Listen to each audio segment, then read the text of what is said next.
Le roi Bamasseur na basango basalaka sexité c'est que babetaka savon. Bon, tu évites nini basalaka. Donc ce qui est vrai, le sexe est important dans santé motunet na basango.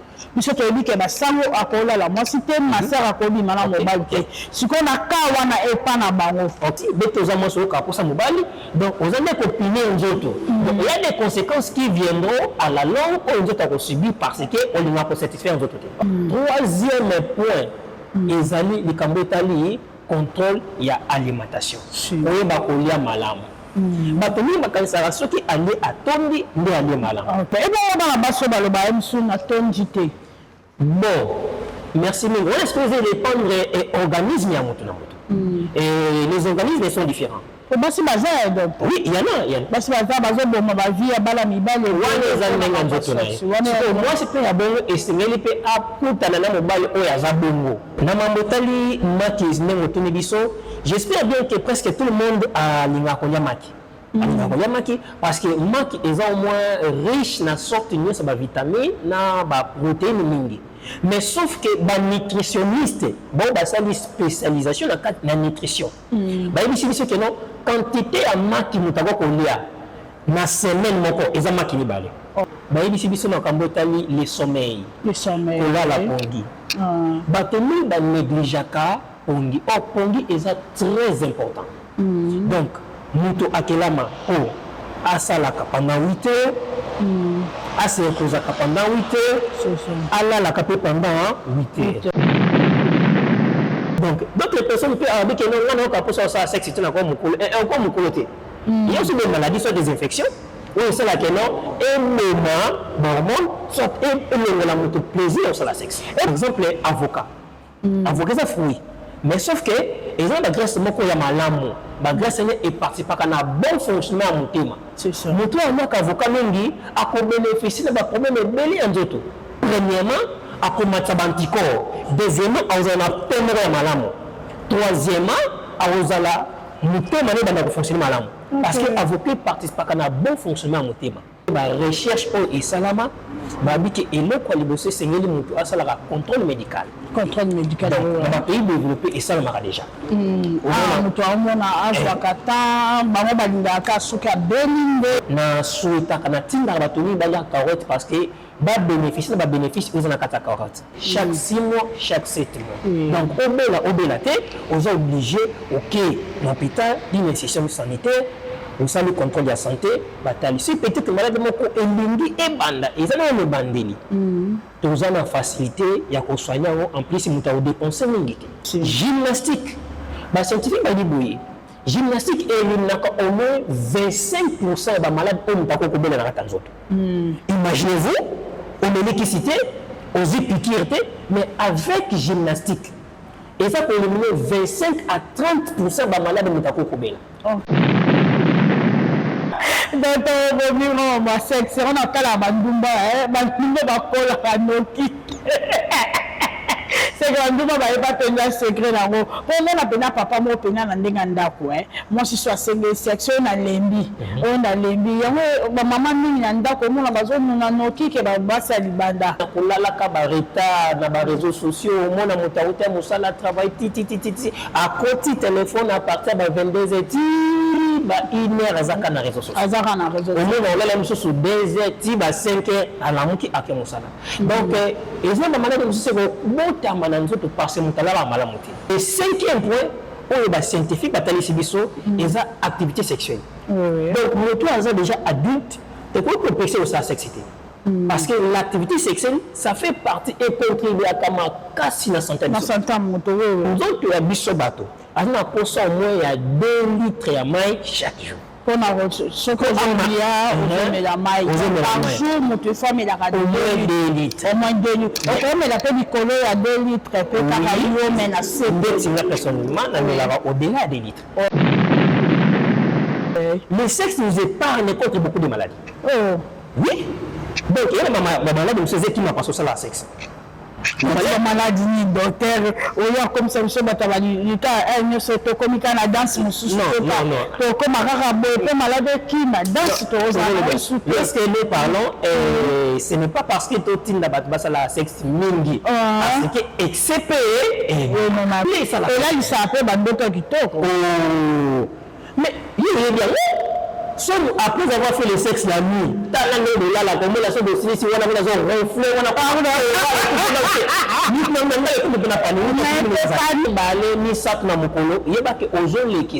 parce que moi qui ai un cholestérol, on te donne la graisse. Dans la graisse, les écoutes amènent dans d'autres, écoutes amènent dans d'autres, les écoutes na kata ba cycle chez Makila, au comme on a problème ba maladie à mutema, au comme on a problème ba maladie à ba rein. Mais moi c'est ça sexe chaque jour.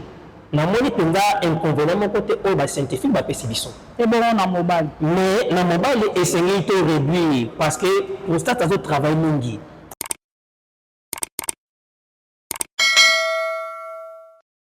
Salut, très chers amis internautes, salut Nabino, c'est j'ai pas envie de qui Angola.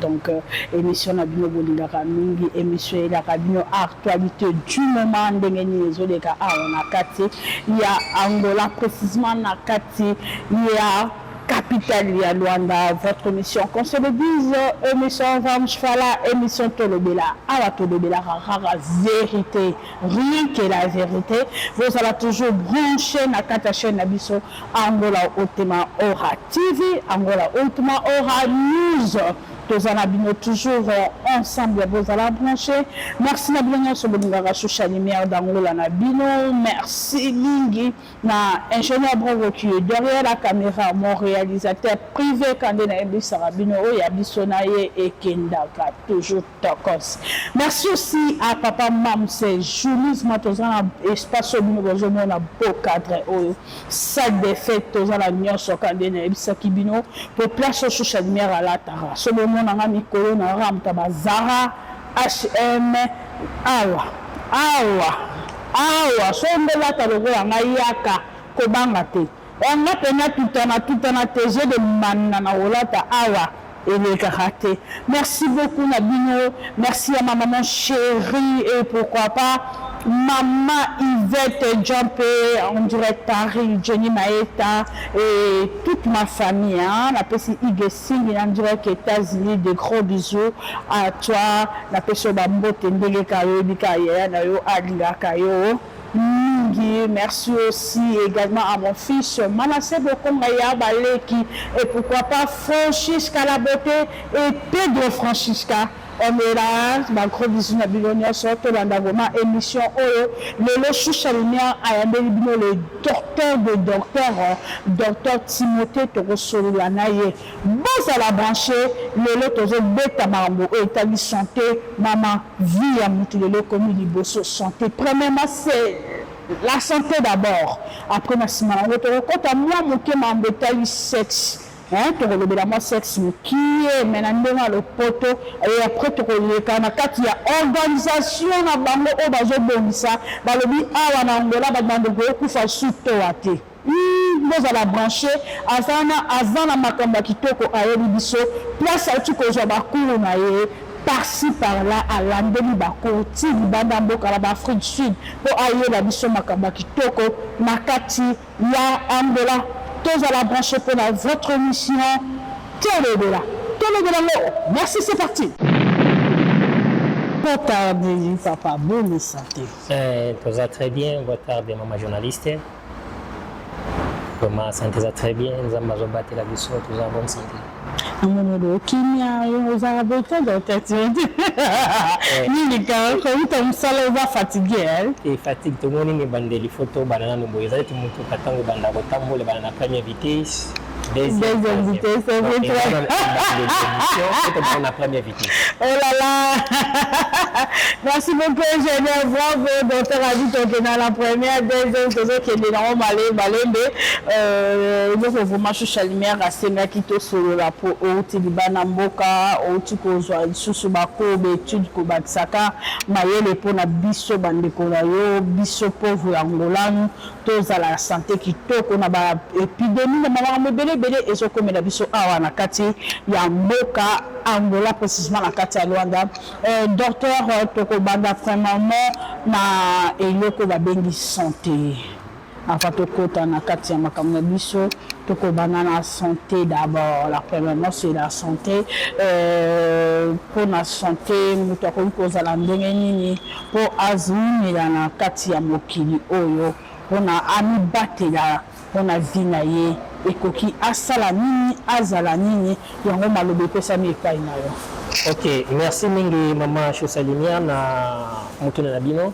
Merci pour tout le bela na likambo tali santé. Premièrement, esengeli to définir qu'est-ce que la santé. Qu'est-ce que la santé? Parce que to ko le bela te le lingue santé ko kozala ce qui te définit en ôté. C'est la définition. Merci. Ce qui total bien Organisation mondiale de la santé pour babeng OMS.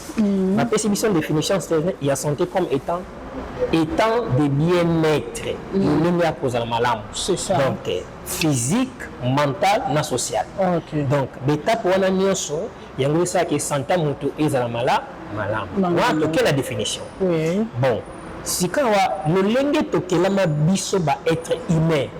Donc mutu nyonso ezana betape oyo alekana kanango. Donc mutu abotamaka, mutu azako kola, mutu akoma en étape ya ko se reproduire, mutu akomeli bete auto koma to ba troisième âge, si mutu akokufa.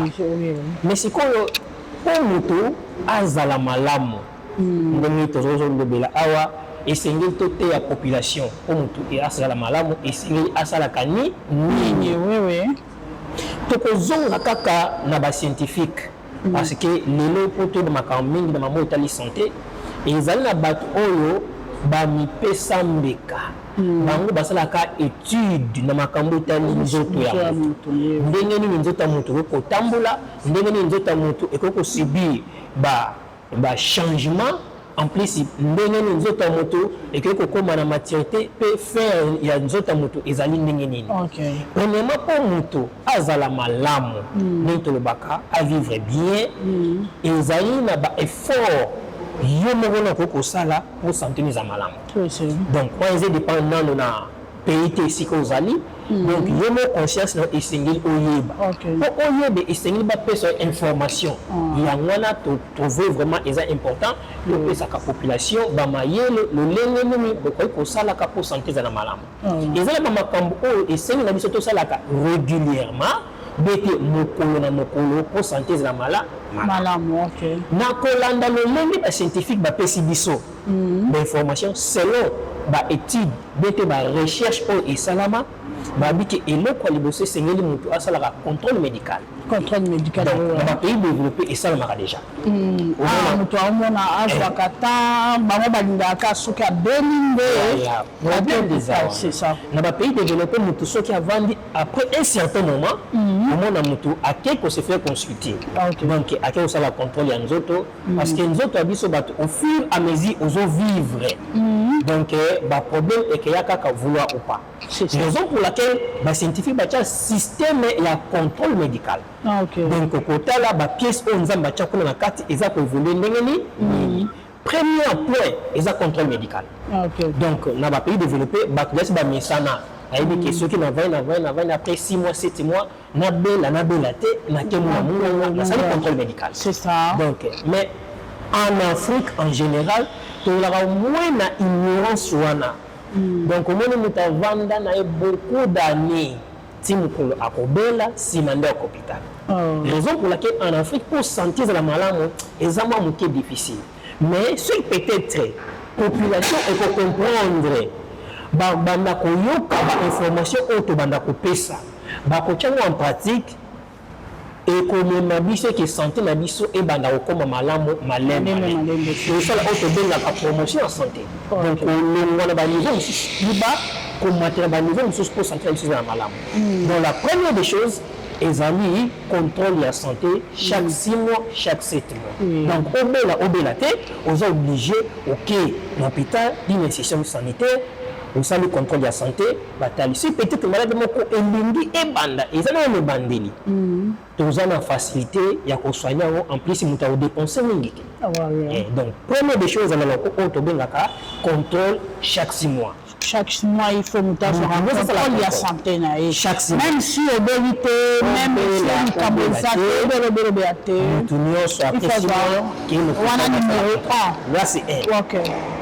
Deuxième point bapesi biso que non bayebisi biso na kambo etali le sommeil kolala pongi bato mingi banégligeaka pongi. Or pongi eza très important. Donc moto akelama o asalaka pendant 8 heures asereposaka pendant 8 heures alalaka mpe pendant 8 heures. Ya bato mosusu azolela 1 heure po alamuka 4 heures. C'est déjà un défaut. Donc 4 heures du temps à pongi. Donc on les a mal à monter. Oui. Donc et ça la maladie de source mutakobela 10 ans après c'est parce que abanda kola la maladie. OK. La maladie est continue à katyanzo. Si donc la nyonga pongi ko ezalaka. Oui. Excès ozola la tête eza kwa kumenya yo moko ba maladie ozola muka 4 heures bete pongeze kata na kayo. Donc bato mingi ba mipesa mingi na kolala ka ba retard na ba réseaux sociaux mona mutauta musala travail titi à côté téléphone à partir de 22h ba 1h azaka na réseaux sociaux omona olala mususu 2h ti ba 5h alamuki ake musala. Donc ezona ba malade mususu ko botama na nzoto parce mutala ba malamuki. Donc deuxième point ba scientifique ba lobeli biso eza likambo ya pongi. Donc moto esengela alala la malamu to ozola malamu te oza kobenda ba malade yo moko sans le savoir. Et bien les parents au bazopesa bana ba téléphone na âge 9 ans déjà parents pesi moi na téléphone moi na za toujours tout le temps na téléphone wana peut ko rendre problème na visibilité. Oui au côté wana vraiment eza bongo to ko encourager ba habitude mususu te o tozomona kena ko memela ba conséquences na santé. Donc peut-être par exemple moni keno au moins na distraire c'est na pesika ba téléphone bien au moins na banda na téléphone emsusu ko mwana abosani era kola la pongi ou soit yo parents koto kelala mwana continue na téléphone bete na iPad ni ba 0 et 1 heure mwana sengela réviser ba matière mwana lobe sengela ki déclare mwana sengela sala ba devoir. Donc nous sommes exactement sur problème na kati ya santé. Donc deuxième point otozobeta c'était otozolobela esengele mutu eba kolala malamu mutu nyonso esika ozali yeba kopesa cerveau na yo au moins 7 heures bete 8 heures ya pongi chaque jour. Et bien même si ba couple mususu mona mobali côté yo moi si côté yo le comment maman côté yo papa côté moi bango kaka distraction na téléphone na pièce o bazwa temps akede musalate azana e bongo yo le bateau il faut mutaza na repos ya rolala mais ba on maladi te mais baza na téléphone avant de mais azo naviguer na wana pesa mabe. Bon omoni eloko eza na tango nango. C'est ça. Oui, les réseaux sociaux sont biso mingi pona za information bete pona communiquer na communiquer na bato baza misika. Mais sauf que eloko na ces électroniques et c'est que baké ezé mais sur ba problème mingi soki et comme excès tout excès nuit. OK. Oui, pourquoi ça la téléphone mais qui na zo atteindre au côté des réseaux sociaux na zo 15 minutes 20 minutes bete 30 minutes. Oui, c'est bien, mais il faut aussi savoir que nous sommes mingi comme la habitude à la longue et comme il y a des problèmes de la santé. Donc, dans la zone de la et pour aller balayer de réception du Cambotali sommeil. Troisième point, les amis du Cambotali contrôle y a alimentation. Oui, bah on y a malam. Bah pour nous, bah ça ceux qui allaient à tomber, mais allaient malam. Ce n'est pas ça. Donc, causant la bah on y a malam. Eza pe moko ba facteur o eza komemela biso ba maladie na nzoto. Donc il est conseillé tout temps on a un médecin na yo OK na contrôle médical médecin me pose information que non so le ya malamu et singil o ya comme 3 à 4 sorties de fruits chaque jour. So le ya malamu et singil ko éliminer misuni mingi na repas na yo. Donc singil ko privilégier ba protéines végétales qui est la protéine animale. Donc, si peut-être mutation de médecin, tu as un côté à Kabatou. Moi, le médecin, c'est ma maladie bongo. Ce qu'on peut mais dit que non, à part on a cholestérol ou le traitement, on a coupé ça pour l'éducation sanitaire. Donc, l'éducation sanitaire, ils ont ensemble les conseils. sa maladie pour combattre la maladie à Zanango, pour promouvoir guérison rapidement. En plus, pour prévenir la maladie à la langue et zone la leçon, c'est quand maladie wana. Donc, ils appellent beaucoup la raison. Na plutôt même bête ba centre de santé tous on a on ngombalon ici katozali ba médecin ba pesa la penza éducation sanitaire. Donc, OK pour se faire consulter, nous on a salle d'examen et comme la temps on a pesa prescription médicale à combien le cas ba kisi a pesa au keno komela. Or, maladie nyonso autobelaka ezalaka accompagné na éducation sanitaire. Ba conseil autopesa pour éviter efficacement pour malade wana esila noki ou malade wana ezonge la liso sous c'est ça. Donc on a troisième point aux anango na kati ya alimentation mutako pe ko lia ba fruits ou bien zakaka kotala biloko ndenge lobi biloko eza naturel même ba fruits par jour ko lia combien de fruits? Oui, ndenge te ko il est conseillé mutu esengeli ala au moins 3 à 4 sortes de fruits. Oui. Donc c'est vraiment très important parce que les fruits participent à la construction et la réparation de l'habitat. Donc, nous allons les fruits régulièrement. Premièrement, il y a des anticorps parce que les anticorps élitent contre les maladies dans la tanzone. Donc, pour les maladies se manifester, c'est que la maladie est courte et tout type d'anticorps est faible. Les maladies se manifester. Mais ceux qui ont les fruits régulièrement, ils peuvent permettre que non. Pour minimiser la maladie de la donc, troisième point, toujours pour le bel et alimentation. Alimentation, ce que nous avons combien de fois par jour pour la l'aise. Pour les gens qui ont air tardif, au moins, nous avons retard à la quantité. Na air moko oeko esengeli moi moko pe na melaka msuti na lema pa msu 22h na habité par là oko lo banene mutakolia combien de fois pe ba quantité ni mutakolia par jour. OK, et na mamoto mambarolia il est conseillé que mutu esengeli alia ka 3 repas par jour, 3 repas différents.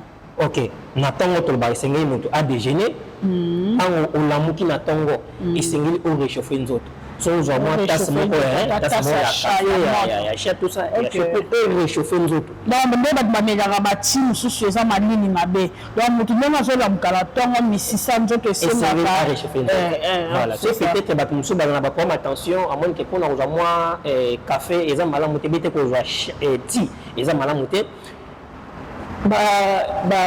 auto bengaka ba matiti naturel yeto ba bulukutu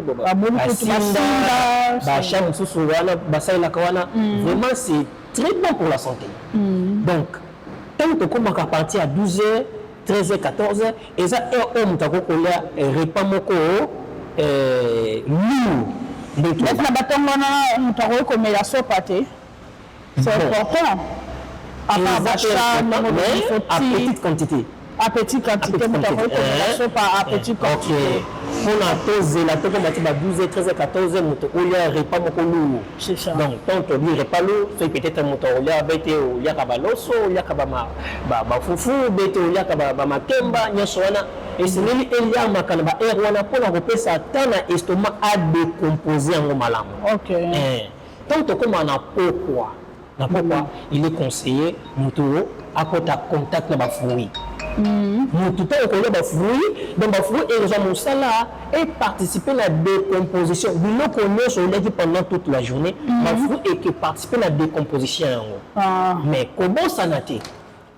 Depuis la moquette banda tongo ti au comme à 18h et c'est nul on la maille ndam au consommer 2 litres à maille chaque jour. Donc nous autres la biso bateau. On a consommé au moins il y a 2 litres à maille chaque jour. On a ce que on met la maille par jour nous fois mais la radio au moins 2 litres. Au moins 2 litres. On met la peine colo à 2 litres peut carrément mais na c'est personnellement on l'a au-delà des litres. Au-delà mais ça c'est bon. C'est ça. Depuis la moquette banda tongo on met la ndam le but que 2 litres mais la nya sombala. Donc na tongo mais ndam tongo la moquette à un moment donné son ndam tito comme à 18h 19h on considère 2 litres à maille. Donc on y a et la troisième point au scientifique ba totali sabiso. Parce que après avoir constaté beaucoup d'études sur le corps humain, ils ont compris que nous autres, premièrement, essayer et la consulter.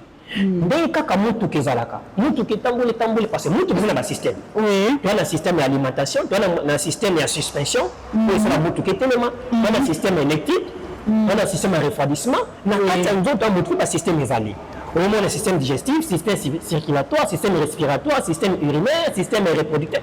Donc, ils appellent le système. Le système, les cas qui l'habitude, les scientifiques vont étudier, et pour étendre la maladie, et single, et ça, la moto, elle se comporte comme boui, tout ça. Et on va se la résumer.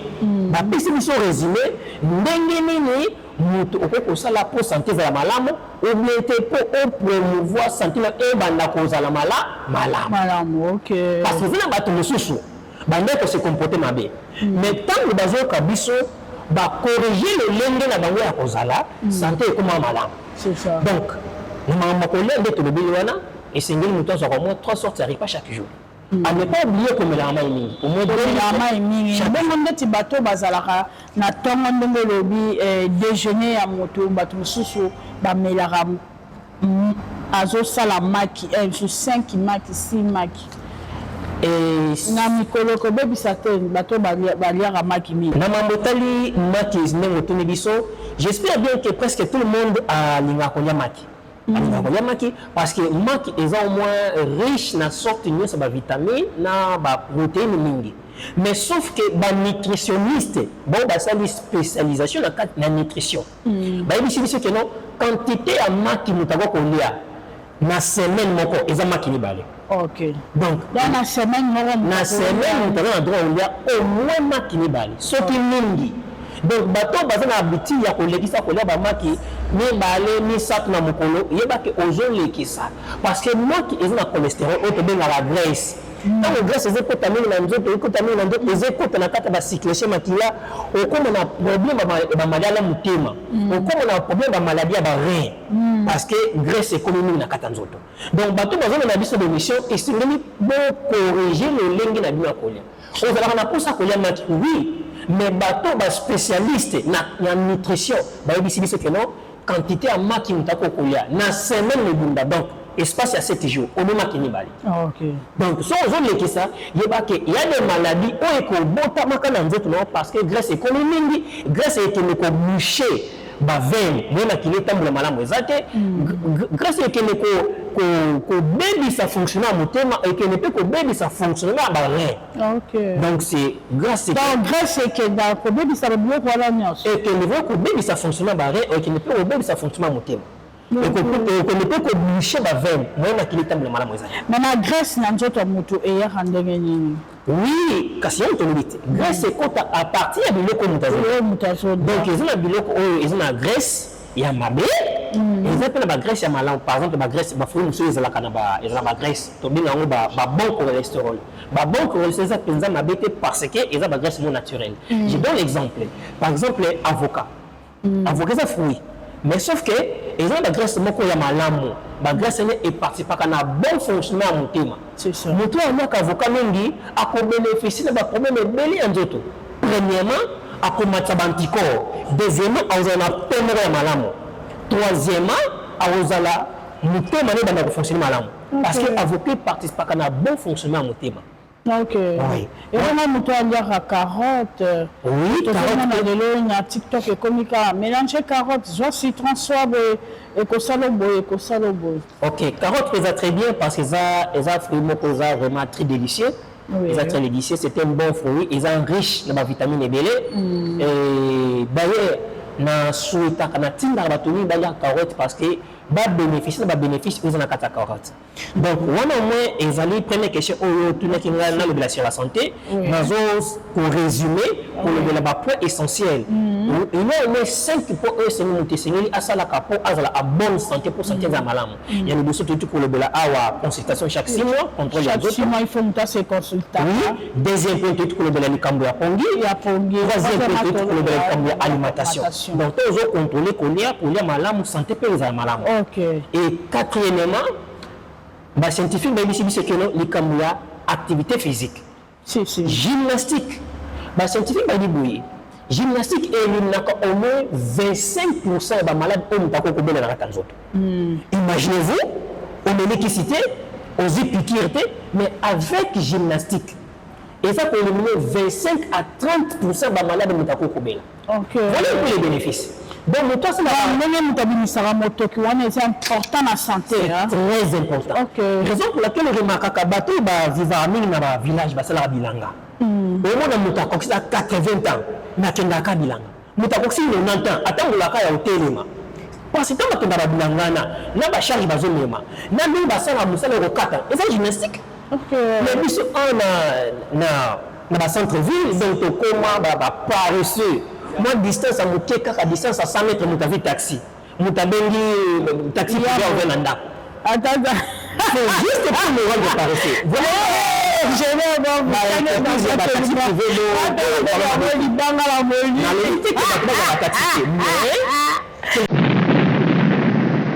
maladie mingi et que tout maillot dans nzoto parce que ça la gymnastique.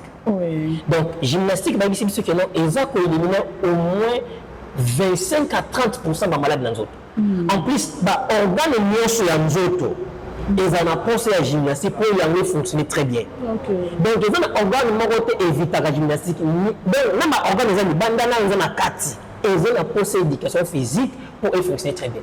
Donc, c'est peut-être les téléspectateurs qui ont besoin de la biso. Bon, quand on a besoin de là, notre point de biso et contrôle médical, chaque 6 mois, deuxième point, la première maladie, troisième point, contrôle d'alimentation, quatrième point, éducation physique. Souvent, on a pratiqué au moins 5 minutes, 10 minutes chaque jour, au moins la question santé nous a malade. En plus, ceux qui sont malades, santé pour améliorer. Même à table de monsieur Chamon qui a éducation physique, ça marche, c'est important. Oui, marche. Oui, l'éducation physique dans toutes ses formes. Donc, on est sur ça, la peau peut-être une autre, la relaxer, une autre, tout ça, c'est vraiment très bien. Moi, il y a des fois, il y a des fois, si dans la maladie, j'ai fait du vélo dans la bicyclette. J'espère bien, ingénieur, bon, voyez là. Si dans la maladie, mais je vais venir temps, si la carte. Je sais bien que c'est pour ma propre santé. Moi, je vous aide du domaine. Oui, moi, mon ami. Il y a d'autres personnes là. Mais derrière tout ça, nous avons une question sur le moto. Mais vous, moto, la chose, ma moussous. Nous avons dit, moto, ils ont habité ça bien. Mais nous avons parce que nous sommes la gymnastique pour permettre la santé à malade. Donc, là, nous avons le 4e point. Et 5e point, on est scientifique, ils ont activité sexuelle. Donc, moto, ils ont déjà adulte. Et pour compenser aussi la sexualité. Parce que l'activité sexuelle, ça fait partie et contribue à casser la santé. La santé moto, donc, toi, ça la sexualité, on comme malade. Oh là là. Il y a beaucoup de maladies qui comme dans d'autres parce que ça la sexualité. Il faut une chose qui s'appelle le mouvement. Oui, l'activité sexuelle, c'est très important, c'est très bénéfique. Et d'ailleurs, les scientifiques ont tel sabiso les bénéfices. Le sexe nous épargne contre beaucoup de maladies. Oui. Donc, il y a ma maladie qui m'a passé ça la sexe. La maladie, docteur, comme ça, je suis comme la danse, comme malade qui m'a danse. Lorsque nous parlons, ce n'est pas parce que tu as la sexe mingi, parce que excepté. Mais sauf que, soit tu as les questions collexatés, pas fort. S'il vous plaît, collexatés. Donc, les scientifiques, après avoir étudié le corps humain, ils ont compris que l'activité sexuelle, c'est très bénéfique pour le corps humain. Donc, une femme par semaine a grosse activité sexuelle, 3 fois, 4 fois, 5 fois, 6 fois. Mais ça va chaque jour. Bon. Moi, c'est ça ma bête. Moi, si c'est ma bête, moi, c'est ça sexe chaque jour. Na moni penga inconvénient mon côté au scientifique ba pesibison. Et bon on a mobile. Mais na mobile essayer de réduire parce que prostate a travail mingi. Na mobile. Donc na mobile autant prostate travail mingi au kobela. Donc chez un homme il est conseillé sur ça la sexe na semaine 4 fois, na semaine 5 fois. Si on éjacule la 3 coups 4 coups, na semaine on ça la sexe 2-3 fois. Si on éjacule la 3 fois 4 fois. Mais si on a les fils qui coulent la séance, l'activité sexuelle, on commence à sexe 4 fois. On commence à chaque jour. Et bon, on a la base sur le bain, sur la tonalité. Bon, merci mingi on expose répondre et organisme ya moto na moto et les organismes sont différents basi baza donc oui il y en a basi baza bazoboma bavie ya bala mibale wana eza ndenge nzoto na ye mwasi mpe ya bongo esengeli mpe akutana na mobali oyo aza bongo wana ekosimba très bien ok wana ekosimba très bien parce qu'il y a aussi des hommes soki asali sexe te ozala calme te pendant la journée donc ndenge nzoto na ye eza peut-être ndenge nzoto azoproduit bahormone parce que ce sont les hormones qui le donnent vraiment l'appétit de faire l'activité sexuelle il y a aussi des femmes soki alexi journée asali sexe te donc ozala calme te akoka te baza donc d'autres personnes peuvent avoir que non wana okaposa osala sexe te nakwa mokolo te il y a aussi des maladies soit des infections oui, c'est là que non, et même hormone, soit et la moto plaisir au la sexe. Et bien, bateau bazala que donc tu m'as repéré c'est simple le roi ba master na ba sango ba ça la sexe c'est que ba bête à la savon. Bon, tu éviter nini basalaka. Donc ce qui est vrai, le dit sexe est important dans santé moto net na ba sango. Biso to dit que ba sango akola la moi cité master akoli mana mobile te. Si qu'on a ka wana e pa na bango. OK. Ba vivre longtemps te. Bango siko ba je ba bête à la savon. Te na kana bango ezali te moto alapindai. Ali que non ngana vi na ngai non ça na sexe ça va na ngabo na sana musana nzambe. Omoni bon, wana peut-être ba pesi nzoto na bango punition.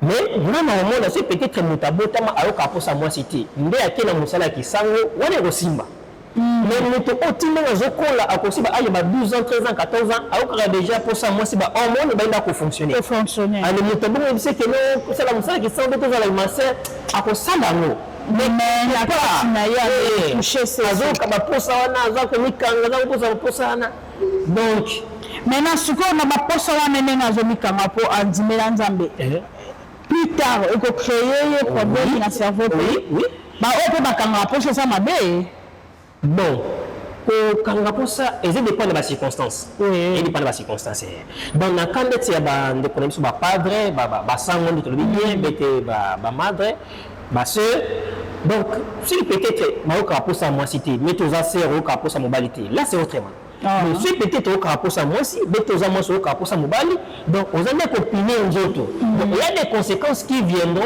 à la longue on doit avoir subi parce que on n'a pas satisfait aux autres au monte et peut ça va dégâts sont tous à la sexité parce que tu y ba papa ndeti ba papa ou ba veuf ok ok bala disute no so bala ki moto ko bala disute so ka zo sa sexité place pe ya ba veuf so ka zo sa la sexité pe mo bala kufa to po moi sa kufa ki e me makabango ndenge nini voilà et nazo zo ngami na makambo ta licence parce que na dit que je suis devant mais intellectuel bato batanga mingi ba collègue de bazona ndabiso pour le 16 ndabiso donc tant que vous pouvez bien et c'est notre peut ça bien makambo eza scientifique pour bato mingi ba keno o toujours le ba eza nanzela et eza toujours na babilembo o banda kotal sa keno nzoto na posa sa sexe mais yo les prévoyant OK donc ba ici biso yo me 8 signes il y a des signes premièrement manque de sommeil manque de sommeil so nous te comment ka posa sexe mingi et que yo privé ça la sexe o comme ba ponge ba lekata na pamba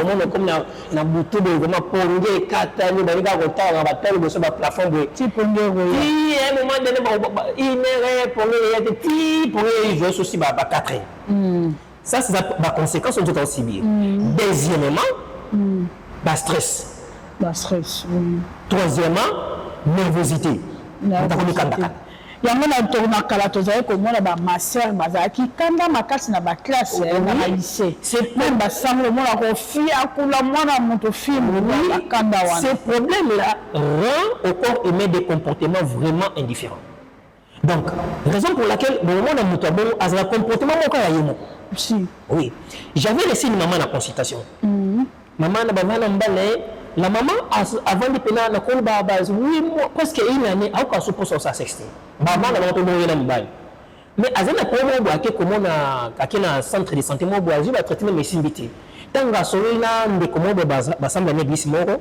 de connaît bisi que non problème faut que écoutana docteur Timothée maman n'est pas nanga tant on a salé les amis tout ça titi na pesi ba traitement maman bisinga abengi bisinga Mais docteur, même la règle de la mona société, ça peut-être moins belé. Mais après avoir coupé ça, on va traitement dans les 4 jours après, on a réglé, belé. Nabi oui. Et c'est là qu'il y a un problème. Moi, quand on a 4 autres, bah, le corps de les caïmés, il y a un frère qui par règle. Et quand on a fait, hein? Oui. Et ça, bah, sur besoin de quand ça porte la ménopause, et ça, ménopause, c'est ma règle, et ma microbe, et qui est compliqué, puis qu'on dit ma règle. En plus, tant qu'on est une semaine, après avoir dit, c'est la mode, tout ça. Mais après cela, quand on a cessé pour régler, après, bah, 11e jour de. Donc, pour ça, on a 7 jours, on a quelques serpents de papa dans ta chambre. Donc, papa, quand tu as bossé l'année, ma cambango. Non, papa, pas bossé la 7. Non, moi, c'est ça. Oui, bah, comment on a dit, il y en a. Il y en a. Abi papa mais ko samo ko na yo ka kesi ke kara papa asara c'est que tu n'as qui pas vu bah qui c'est qui a dit non vous comprenez comment il a pour ma micro comment il a pour ma micro des autres ça fait ça si sous et donc parce que c'est na katanzo parce que nous on a maintenant avec traitement signé à un moment donné à mon règle limite OK et tant on règle limite par rapport à mon qui nous autres et ben fonctionne normalement c'est un jour on a séparé le papa qui est au souple la table il y a tant à zozo dans la chambre na mafuta ko tapako la yité mbala mo la séparé mais mo ta comme oh on va makambo na ni ba nini na makambo wana ata moi ça sipandre ya lobini papa telemi mbala moko to papa yo biso me tango papa asimbi papa tout ça papa telemi kaka OK habita to sali titi na yo kende yo tatambula kina moi akomi quelque part ba vandi si ba pese me apia mela oh là là ami le kana ki bien sikolo tango na ni makambo mais tu comment makala pour ce jour donné ami to le jour mo ba deuxième jour na ça se bis encore donc nene zawana na moni pendant que ça fonctionne très bien na dit maman au bandenda cause ba traitement au singina kiti OK donc yo côté brena me reposter c'est parce que ba microbe est bloqué qui donc c'est par là que tu banini donc l'activité sexuelle c'est très bénéfique donc c'est peut-être population de la biso na ministre oyo pas comprendre ba quoi auto tangi donc moto santé les malamu a améliorer sous santé on santé les malamu te akoyeba akozoma yele na auto lobby pour pratiquango o bakeno na pour sa santé na ezala malamu donc voilà moi tout le bien mambo la santé donc premièrement contrôle la santé chaque 6 mois deuxièmement pour la malamu troisièmement pour contrôler l'alimentation quatrièmement activité physique et cinquièmement l'activité sexuelle. Voilà au moins ce que les hommes, les êtres humains peuvent commencer à faire régulièrement pour améliorer, pour que santé ezala malade. Maman, ce qui monte à la sexe, ni et ça la mana kata d'autres ce qui a la sexe bien. Ok, et l'activité sexuelle est participe à beaucoup de bénéfices. Donc le banini, biso le bal en eau. Plus spermatozoïdes et vendre la main na kati en d'autres biso bateau, ça nous produit beaucoup de dégâts, beaucoup d'inconvénients. Mais lorsque le même spermatozoïde est le pas mobile et que la kati en d'autres ça produit des bénéfices. Les bénéfices ni au biso basito par rapport à sperme. Mais batanga biso en eau. Donc les spermatozoïdes quand ils sont contre la kati matrice. Ça protège la femme contre les maladies de l'utérus, donc maladie de la matrice, maladie de la trompe. Donc, ça améliore la circulation sanguine. Ça multiplie les anticorps. Ça fortifie les anticorps. On a mis son cas spermatozoïde. Oui. Raison pour laquelle s'intéresse peut-être au sexe mobile, moi, c'est préservatif. On sentit pénétrer la sexité parce que c'est pas le quantité. Non, ça dit sexe, super le quantité. Non, mais toi, ça dit sexe, super le quantité. Sensation, c'est la rendre numéroté. Moto, à ça dit sexe, c'est sans préservatif. Alors, il peut le parce que c'est le spermatozoïde qui participe à la jouissance. Pour ça, ça dit sexe, sans préservatif. Oui.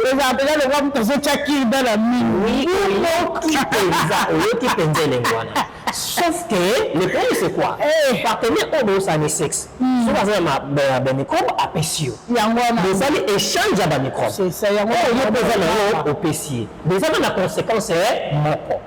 mais ce peut-être partenaire de ça les sexe il y a un microbe il pose un microbe il était bien préservatif et vous basé maintenant désiré les grossesses non désirées oui zana médico a bien ndenge ya kosala pona kosala la auto bengaka planning familial si pour éviter la grossesse non désirée et ça na la biso bongo parce que moto na médecin vous avez un médecin parce que si vous avez un médecin a relandé là a reçu le sort calendrier a voulu comme moyen approprié pour éviter des grossesses non désirées donc raison pour laquelle le concept est précis c'est nous ta mettre en pratique santé ça va bien oui santé ça va bien donc il y a beaucoup de bénéfices voyez-vous l'activité sexuelle les spermatozoïdes toke de musika et retardaka processus ya vieillissement au moins que ça te chose au salaire il y a moi c'est comme ça 50 ans mais soit ça la sexe régulièrement on peut apparaître net moi j'ai fini de la 30 ans oh ça c'est vrai c'est que le petit malin ça la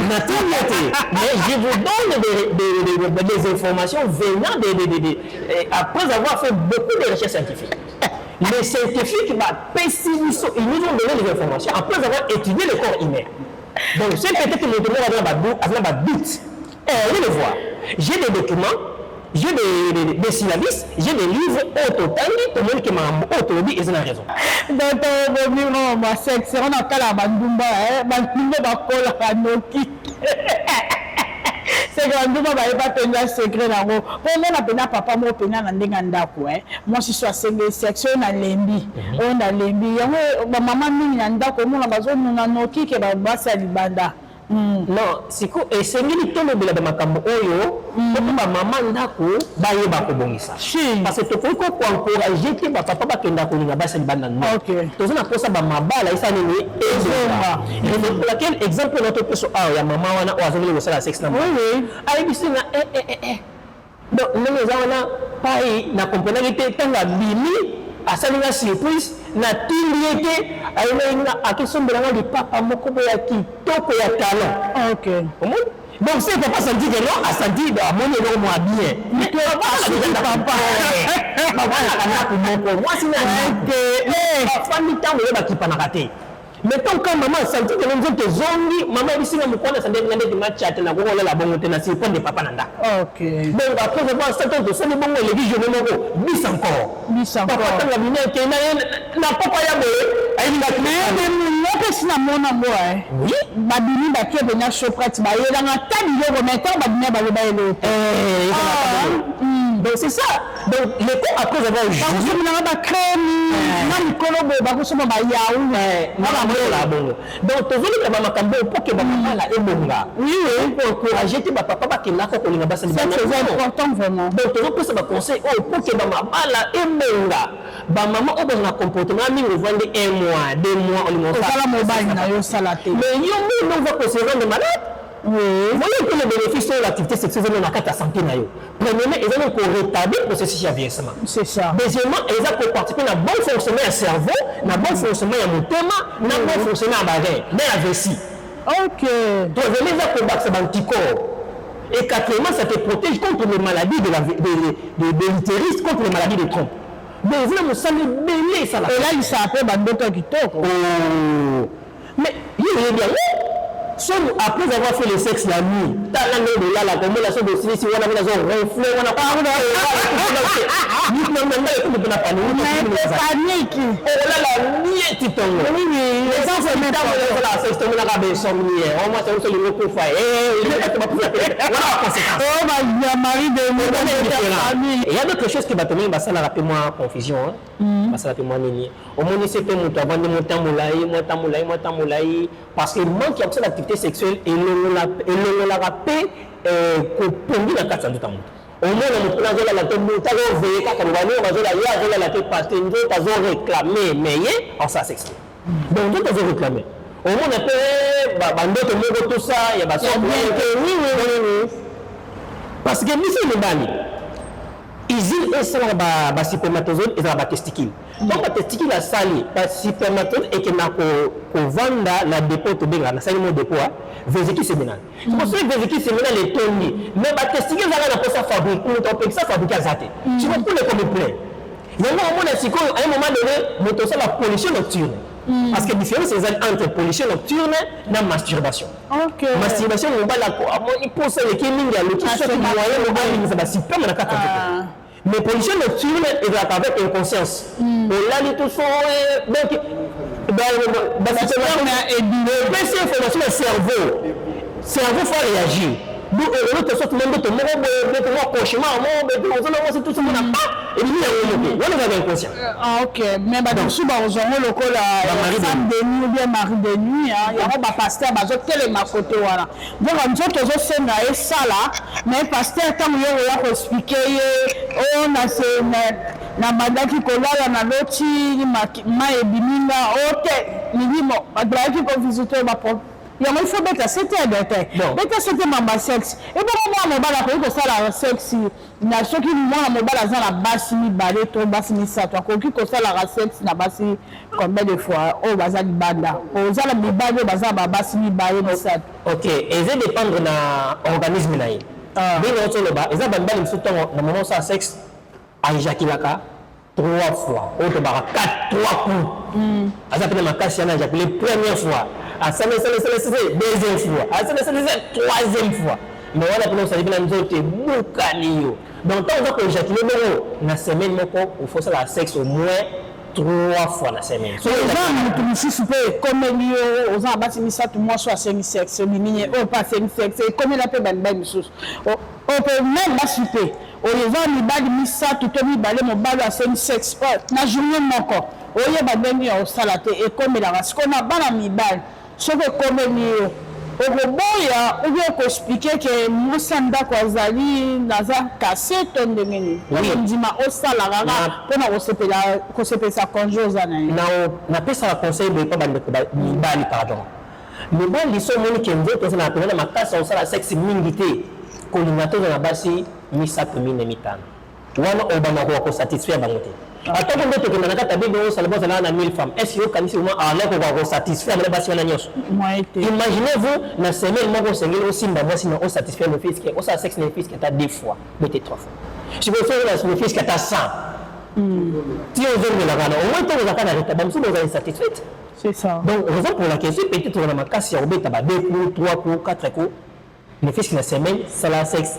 2 fois mettez 3 fois mais la moto il y a ce qu'on a na kumoko ce qu'on a besoin la moko en tout cas katani na on a trois tables de télévision au moins na bukani donc batabo la semaine moko a ko ça sexe 4-5 fois et après monter pas ça avec kumoko ti ya le balaya de te repérer wana le biso soye aluki musalo wo so moko donc na bataba kumoko o ça sexe la semaine moko 5 fois et après monter na zolo ba clair en plus on a zolo ba c'est peut-être mutumo ko benga ngana c'est justifié Nathalie cette place ni mtomoni yango on va prendre les documents donc on a occupé pour ça zabe na le cas na média na pesa d'information on a force donc on est là pour répondre donner les informations claires pour le makambo za scientifique pour le makambo za santé pour que et sur la population pour que tout va prendre charge la santé la biso va vraiment améliorer. OK, merci beaucoup le docteur Timothée, c'était là vraiment docteur Timothée ayaki awa poto sur l'année par rapport à la santé na biso ndenge bazo bela bazo kufa bazo miye baté yango premièrement to yaki to lobela car plus santé et le sexe o etikali prostate cancer de sang to reçoit yango l'autre fois to ben saka docteur aya akot sabso suna mayele et bele na que émission au EPC et pas Jean-Jacques Dinganga, Jean-Honorable Jean-Jacques Dinganga on dirait Paris et pourquoi pas à maman Odette Kalunga maman Odette Kalunga à Londres la PC Igesing on dirait américain aux États-Unis Igesing Bambote Bélé et pourquoi pas à ma maman chérie maman Fanfan Bossana à mon oncle Bibi Wawa et pourquoi pas à mon oncle Papi Sika, toujours dans Katia, Paris et Occident de la République, qui va le dire, il faut que à Mama Sex, Nabi Kebolingara Mama Sex, Mingi, Torosolano, Mingi, Penza, et pourquoi pas, on appelle ça Bambo Tenanga et pas vie na ngai ya kati kiwanga ndo batombolaka ndobo te a Italia bambote na yo esika ezwami yo tozosukisa awa na kati ya organisation oyo bozose préparer kala mingi te ezoya na nkombo ya FMPCR relatif Forum de médecine pour la promotion de la santé en Angola. Nyamgi vraiment on est un peu pour expliquer biso. Parlez-nous de l'organisation. Ni bozo bon sapona. Ok, merci mingi. Likamisi oyo ezoma déjà bandakala. Na kotala lolenge na mboka na biso Angola, médecine ezayemo muki reculé. Et raison pour laquelle ba corps médical au totanga libanga ya Angola. Toujours quand les canisiwana au lieu que bakenda kaka libanda tout ça bakenda zo traitement libanda donc on pense quelque chose pour les peuples angolais. Donc il y a vraiment un bon nombre de collègues bato mingi totanga libanda ya Angola tozawa sikona kati Angola. Donc les canisiwana yaka ba docteur Achille, ba docteur Simon, ba docteur Fils, vraiment beaucoup de médecins ba zalaki réunis pour concrétiser, donc pour réaliser le rêve utopé et les canismes. Donc, en Angola, peut-être très bien que non, mais si les élections ont reculé. Mais, toujours fournir des efforts pour que tu promouvoir la médecine à Angola. Donc, raison pour laquelle, vraiment, c'est tout un réseau. Donc, médecin, corps médical, total, les bandes d'Angola, vraiment, tous vraiment unis. Et quand la mingi était dans la conférence, but peut vision et années. Pour sa qualité de traitement on a Angola. La place est à la soki likamnyo soko bimani banda transférence ya batindio libanda ya pays donc et c'est ça la mabe yango organisation bo sali po bo unique parce que bakufa partout même n'importe bakufa ya belingo bo bongisa nini etali lokola soin ya bato na kati Angola kolandela penza bien na place mutabi mabanda.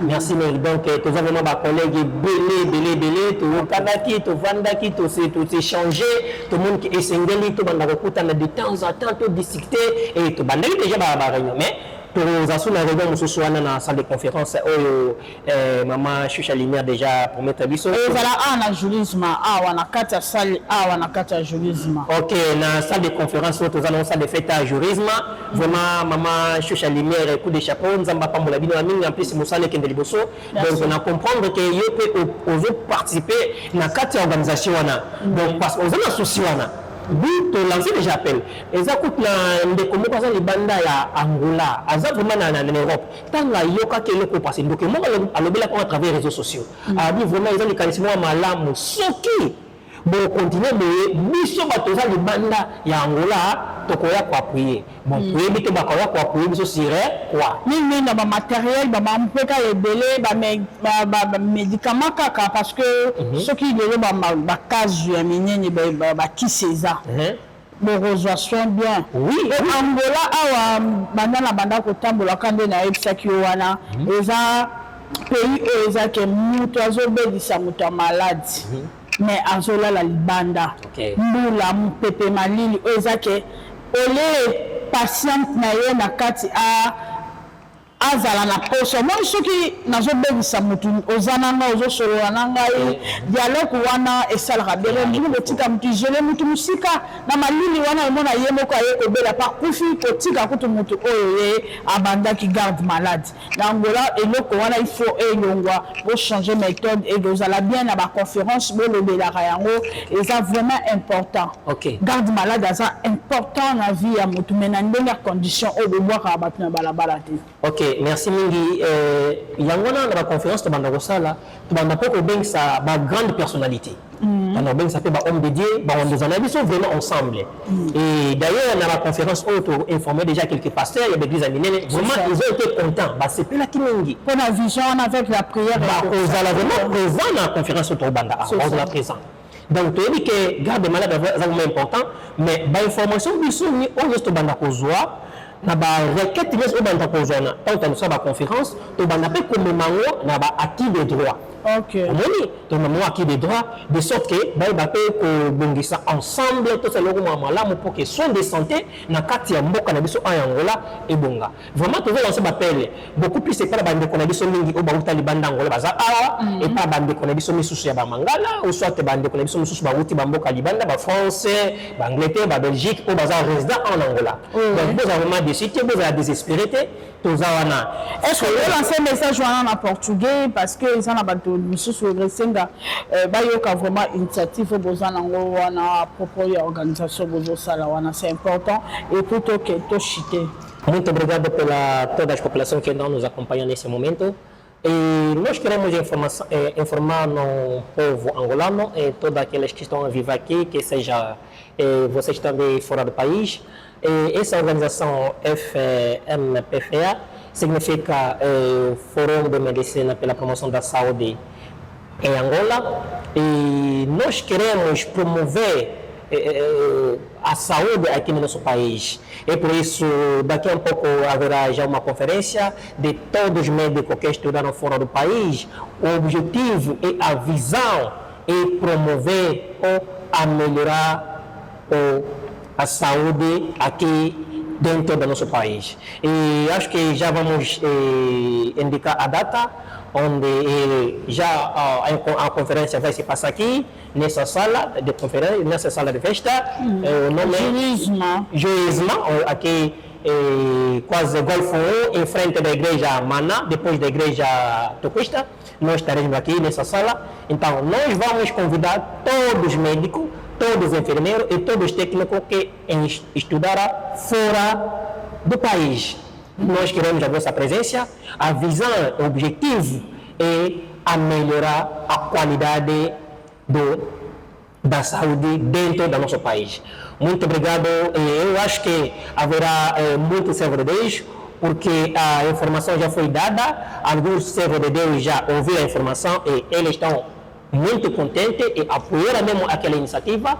E eu acho que no dia da conferência eles estarão cá presentes para apoiar com a iniciativa e outras ideias que farão que essa organização vai mais à frente. Muito obrigado. E acho que estamos no fim da nossa emissão. Outras coisas vamos falar mais tarde. Merci beaucoup, docteur Okope, c'est un numéro de téléphone, là-bas, au Bazana pour se contacter. Et puis, et si quand il y a un traitement, il y a un traité, il y a place centre, il y a des alliés, il c'est intéressé, numéro de téléphone. Ok, numéro de téléphone est plus 244 943 357 824. Plus 244 943 357 824. En portugais, 943 357 824. Et personnellement, ici, quand la Moussala est poste médico localisé na bairro Palanca, município aqui Lambatiachi, na rua 10 Tozawana. Et bazana posa ba bénéficier na besoin de santé ngaza ta na posa te oya na pesa to ngabete okopo ko ya otuna nga question oyeba ni ko ko sala posa santé za malamu beaucoup plus na ba tension na ba diabète na zomo na vumba to ni ba maîtriser penza ba pathologie ote donc soit to na mutu aza na problème oyo ete ba tension azo ba tenena ko si mutu ba tazo mela ba kisi zesilate tinda ya to conseiller ndene sengela liaka ni sengela sala ka kote ba problème wana isila apa ba ko soupe ya santé ce besoin nango bo confier biso ndenge to déjà ensemble to déjà réunis to ba ko trouver vraiment solution pour que santé biso bato ezala malamu. Merci mingi to suki wana yadi kimbala sima to continuer to développer sur Saming Kolika.